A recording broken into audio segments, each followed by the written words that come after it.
Okay, I came up with one more activity I want to try out for our journal for expanded form. So we're going to try this out real quick. I've done this before in class, and I've used sentence strips. And I know most of y'all probably don't have sentence strips, so you can use this just a regular piece of loose leaf paper, or anything. I don't encourage you to take any pages out of your composition book. You know, in a pinch, you could maybe cut one of the edges off maybe towards the back of your composition book. But try to find a piece of loose leaf paper like this. It has lines. I think there's like 26 lines on here. But just go ahead and do what I do. What I'm going to do is I'm going to cut the paper right on that red line right there.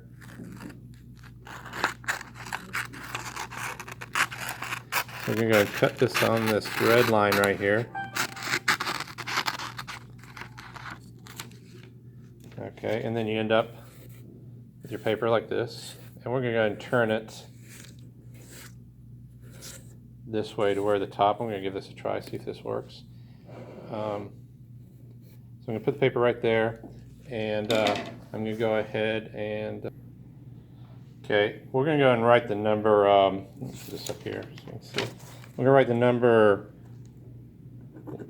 123,456 in expanded form. So what I'm going to do is I'm going to go ahead, if you see how the lines are on the paper, we're going to go ahead and just put a digit on each line. So on 100,000, I'm going to go ahead, I'm going to start right here, put the 1 right there, and that's 2 zeros with a comma, and then 3 more zeros is 100,000. I'm going to put a plus sign, and then we're going to do 20,000, comma, with 3 more zeros, plus sign. You notice none of my digits are touching the lines. So I'm going to do 3,000. It's a 3 with 3 zeros, plus 400.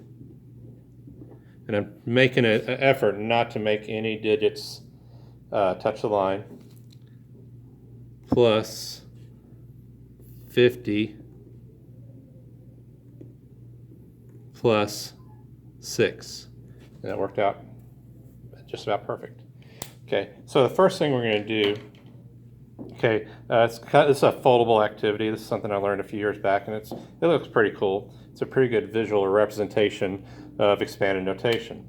So what we're going to do is basically we're going to take this expanded notation, the 123,456, and turn it back into, we're going to convert it back to standard form. And how we're going to do it is I'm going to take the paper, I'm going to go ahead and fold it right behind the 1 on that blue line, just like that. And then I'm going to take that 1 and place it right in front of the 2 on that line, just like that. So now you have 120,000 right there. So I'm going to go and fold right behind the 2. I'm going to place that 2 in front of the 3 for the 3,000. I'm going to make the paper flat. Now I got 123,000. I'm going to take and fold right behind the 3 so I can still see the comma right there. I'm going to place that right in front of the 4 for the 400 on that line. So I got 123,400. I'm going to fold on the line behind the 4.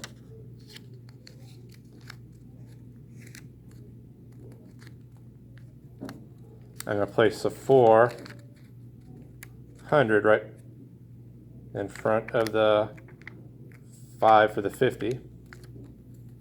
Then I'm going to fold on that line behind the 5. I'm going to place that in front of the 1's place. It's a little bit tight right here. In front of the 6. And then if I lay it all the way flat here, you see I now have the 123,456 in standard form. And if you would convert 123,456 into expanded form, you expand it out. So that's 100,000 plus 20,000 plus 3,000 plus 400 plus 50 plus 6. So we're going to go ahead and save this in our journal. You get folded up right here like this. Okay, so I have it back in standard form. Okay, so we're going to go and put this onto page 7 in our composition books. So and we've already, if you didn't view the video for expanded form, go ahead and do that part first. And hopefully you still have a small space down here at the bottom. So we're going to have it folded up, facing this way. We're just going to tape it right there. Or glue. Tape would probably work a little bit better. Sometimes the glue might loosen up, especially using like a stick glue or something like that. So that way you have this down here as a reference for expanded notation. And it's the expanded notation, and then you fold it back up, back to the standard form. You have that as a reference in your book. If you can find a better place to put it, we could put it, you might be able to attach it to the back page here too, if that'd be a little bit better, because it might have a tendency you want to stick out the bottom here. But that's where I'm going to put it in my journal for right now. And you could cover up some of the other stuff up here if you wanted. It's not that big a deal. But that's the end of that video.